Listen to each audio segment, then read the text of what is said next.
all this working right, that this is what our product's based on, is this group of people working all together.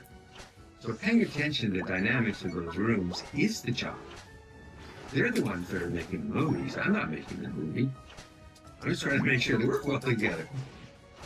From the point of view of directing a company, like a board of directors, Damn it, man. how do they work together? And Nine's too much energy. knowing what the term actually meant. So it was upsetting to Steve. Why was that upsetting to Steve? Oh, it's a congressional thing about technology and how it's being used. Where now Congress is getting this information. But the other one was that our contract with Disney, the initial contract, was to make 3 movies. And at the time it was signed, Disney perceived that Pixar was going to produce. Damn it, man. I need that surfing. Much as they would consider A Nightmare Before Christmas a stop-motion animated film to be boutique. And therefore not bringing that much money into the box office. That's right. In other words, they were going to spend a lot on it. Into the first deal, we're thinking, That's what they were thinking. Limited potential here, not knowing that Toy Story is going to come out, win all these awards, and be the highest-grossing film of the year. That's right. So that was a leap because it was unlike the things that they've been doing. So Steve thought Eisner gave him a bad deal. It was not a very good deal. So Steve walked away feeling like it was one of the worst deals he's ever struck. This is where he comes to you with the saying, you guys essentially bet the company on Toy Story. You were dire financial straits. We're going to bet everything on Toy Story, and the same week the Toy Story is going to be released in theaters, we're going to IPO. Yes. Is that correct? Yes. What was your response when he first came and talked to you about this idea?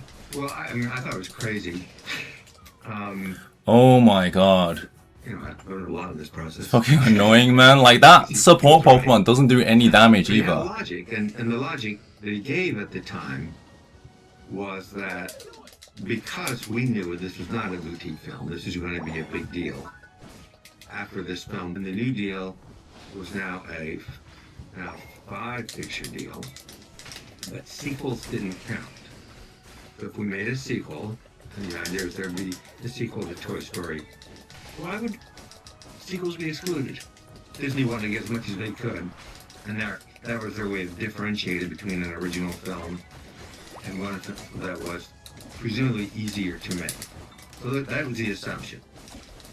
The second is My god. that Disney had been selling sequels using the same software. Beauty and the Beast came out in 1991, a pivotal year, which we should come back to in a minute. But in 91, Beauty and the Beast came out.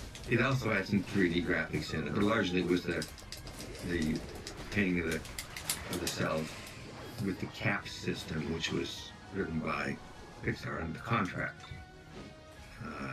Disney had some people who were working on that system also.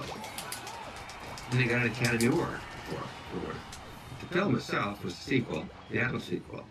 So Disney did not perceive of a sequel as something which was worthy of going out in the theaters.